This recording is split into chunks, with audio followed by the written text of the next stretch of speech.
수요일 새벽에 만난 하나님 오신 여러분들을 우리 예수님의 이름으로 축복하고 또 환영합니다. 같이 기도합니다. 좋으신 하나님 감사합니다. 지난밤에 우리에게 하나님 평안함을 주시고 새로운 하루를 시작하게 하시니 감사합니다. 이 새로운 하루도 하나님의 말씀과 동행하게 하시고 우리를 깨워주시니 감사합니다.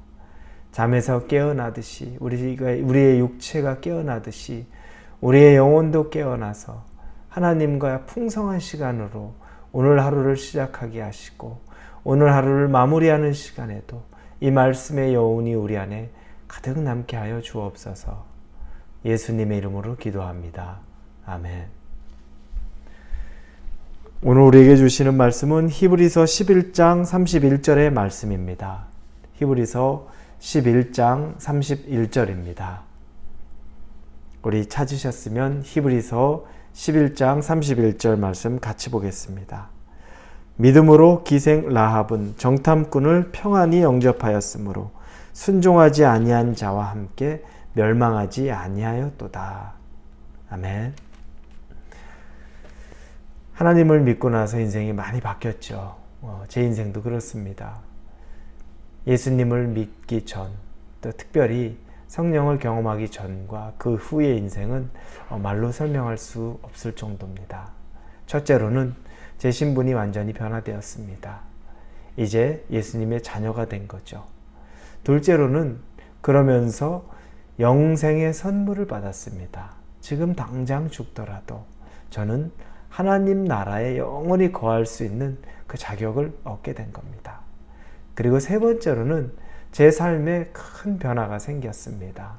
현실의 삶에서도 웬만한 일에 대해서는, 정말 어지간한 일들에 대해서는 두려움이나 걱정에 오랫동안 사로잡히지 않습니다. 잠시 들어오는 염려나 걱정은 있을지언정 그것이 내 안에 깊게 뿌리를 내려서 그것 때문에 내가 삶에 영향을 받고 지장을 받는 일들이 생겨나지 않을 정도로 예수님을 믿고 난 이후의 변화는 이렇게 큽니다. 저만 그런 것은 아닙니다. 예수님을 영접한 여러분에게도 이런 부분들이 반드시 있을 것이라고 생각합니다. 오늘 본문에 라합이라는 여자가 등장합니다. 이 라합은 이와 같은 내가 또 여러분이 누리는 그 삶의 변화들을 동일하게 누렸던 여인입니다. 이 여인은 오늘 본문 히브리서 여호수아 2장에 나오는 내용 중에 보면 이 라합을 이야기할 때 개역개정에서는 기생이라는 표현을 씁니다. 그런데 영어 성경과 또 우리말 성경을 보면 기생이라는 표현보다 창녀라는 표현을 씁니다. 원래 창녀라는 표현이 더 맞는 표현입니다. 그러나 어느 정도 그 부분을 순화하기 위해서 기생이라는 표현을 썼죠. 근데 이 여인은 사실은 후에 여리고성이 무너지고 나서 유일하게 살아남았던 여인이고 또 그의 가족들, 친척들, 그 집에 있었던 사람들이 유일하게 살아남은 가정과 사람들이 되는 겁니다. 이건 기적이죠. 라합의 인생이 완전히 변화된 겁니다. 바뀐 겁니다. 사실 창녀라고 말하면 그 집안에서도 얼마나 우리로 말하면 좀 내놓았다, 포기했다, 사람 취급 못 받았다, 그럴 확률이 크지 않겠습니까? 이것도 더 가부장적인 고대로 가다 보면, 옛날 시대로 가다 보면 더 그랬을 겁니다. 그런데 이 여인 때문에 모든 가정이 살아났습니다. 놀라운 일이 있습니다. 이 여인은 약한 상황이었기 때문에, 약자였기 때문에 그랬던 것만은 아닙니다. 무언가 하나님에게 믿음이 있었기 때문에 이 일이 일어날 수 있었던 겁니다. 라합은 여리고에서 일어나고 있는 일들, 그런 상황을 모두 잘 알고 있었습니다. 그래서 여호수아 2장에 보면 두 명의 정탐꾼이 자기 집에 몰래 숨어 들어왔는데 그들에게 그 고백을 하는 장면, 10절에 보니까 이는 너희가 애굽에서 나올 때 여호와께서 너희 앞에서 홍해 물을 마르게 하신 일과 너희가 요단 저쪽에 있는 아모리 사람의 두 왕 시혼과 옥에게 행한 일, 곧 그들을 전멸시킨 일을 우리가 들었습니다.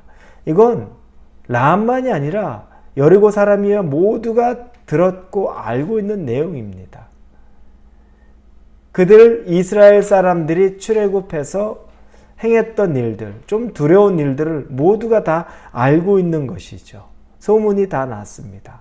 그리고 11절에 보니 우리가 듣자 곧 마음이 녹았고 너희로 말미암아 사람이 정신을 잃었나니 너희 하나님 여호와는 위로는 하늘에서도 아래로는 땅에서도 하나님이시니라. 이렇게 나옵니다. 모두 다 두려워했다는 겁니다.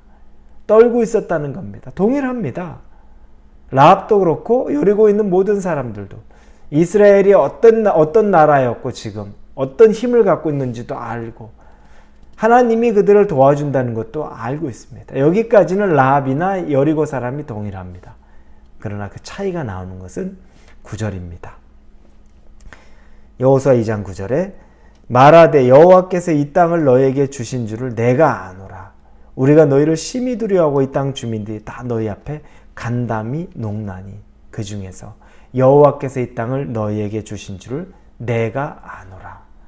이건 이제 라합의 어떤 신앙의 고백과 같은 말입니다. 나는 안다. 여호와가 너희의 하나님이 이 땅을 너희에게 준 걸 나는 안다라고 말하는 겁니다. 라합은 이런 자기 고백이 있었습니다. 아직까지 라합이 엄청나게 대단한 것을 가지고 있는 것 같지는 않아도 자기 고백은 선명하게 있었습니다. 그래서 오늘 히브리서 11장 32절 믿음으로 기생 라합은 정탐꾼을 평안히 영접하였으므로 순종하지 아니한 자와 함께 멸망하지 아니하였도다. 이것이 바로 믿음입니다. 라합은 순종하지 않은 사람들 누굽니까?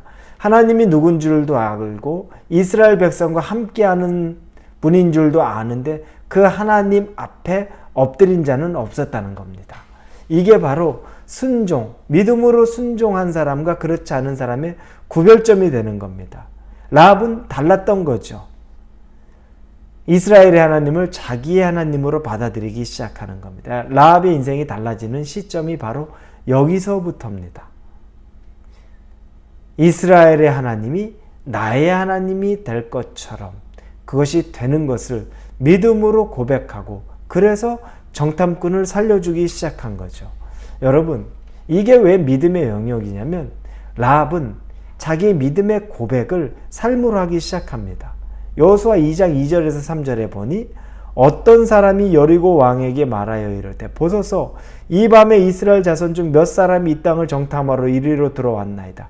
그리고 여리고 왕이 라합에게 사람을 보내어 이르되 내게로 와서 내 집에 들어간 그 사람들을 끌어내라. 그들은 이 온 땅을 정탐하러 왔느니라. 여리고 왕은 이미 모든 걸 다 알고 있었습니다. 심지어 라합의 집에 들어갔다는 것도 알고 있었습니다. 그런데 라합은 왕을 속여가면서까지 그들을 미리 숨겨놨습니다. 그리고 거짓말을 했죠. 이건 뭡니까? 라합은 자기 목숨을 걸었습니다. 이 일에 정탐꾼을 숨겨두는 일에 즉 이제 하나님 편에 서기로 하는 이 일에 자기의 목숨을 걸었던 겁니다. 자기 왕이 추궁하는데도 자기 왕의 추궁에 넘어가지 않습니다. 라합은 자기 왕을 선택한 것이 아니라 하나님을 선택한 겁니다. 이게 믿음으로 했다는 거죠. 왜? 믿음으로 이런 선택을 하면 하나님이 나를 살려주실 것이다 라는 것을 믿었던 겁니다. 여러분, 그래서 라합이 하나님이 볼 때 히브리서에도 믿음을 가지고 있었다라는 칭찬을 들을 만한 것이 있습니다. 인생을 바꾸기 위해서는 여러분, 믿음을 위해서 내가 해야 될 결단들이 있는 겁니다. 라합이 했던 것은 자기 희생이 있었죠. 우리에게도 원하는 것은 하나님이 자기 희생이 있어야 됩니다. 라합을 보면 그 희생의 결단이 얼마나 큰 건지를 압니다. 목숨을 걸었죠. 자기 왕을 선택하지 않고 하나님이라는 그 이스라엘의 하나님을 자기가 선택하기 위해 자기 목숨을 걸었습니다. 그 결단이 있었고 그 실행이 있었습니다. 라합이 어려서부터 하나님 알았나요? 라합이 신앙의 연륜이 있었나요? 전혀 그렇지 않죠. 소문으로 들려왔던 그 하나님의 존재를 이제 자기가 믿음으로 그분을 선택하기 시작한 겁니다. 신앙이 길지 않았고 연륜이 길지 않았고 오랜 신앙생활을 했던 사람이 아님에도 불구하고 하나님을 바로 믿고 결단하고 그러면서 목숨을 건 결단을 하기 시작하자 이제 하나님을 경험하기 시작한 겁니다. 혹시 여러분 라합처럼 여러분의 전부를 하나님을 위해서 드린 결단이 있습니까? 정말 목숨을 걸 만한 인생을 걸 만한 그 결단을 하나님 앞에 드려본 적이 있습니까? 라합을 얘기하자면 그 부분이 있어야 됩니다. 나에게 있는 작은 성격 하나, 성품 하나 바꾸는 결단을 하지 못한 것 아닙니까? 내가 입술로 자꾸 죄를 짓는 것들, 눈으로 자꾸 죄를 짓는 것들, 생각으로 마음으로 죄를 짓는 것들, 다른 사람을 판단하는 것들, 이런 것들에 대해서 목숨을 건 결단을 혹시 한 적이 있습니까? 라합은 그 결단을 했습니다. 우리에게 변화가 없는 건 어쩌면 이 결단이 없기 때문에 그럴 수 있습니다.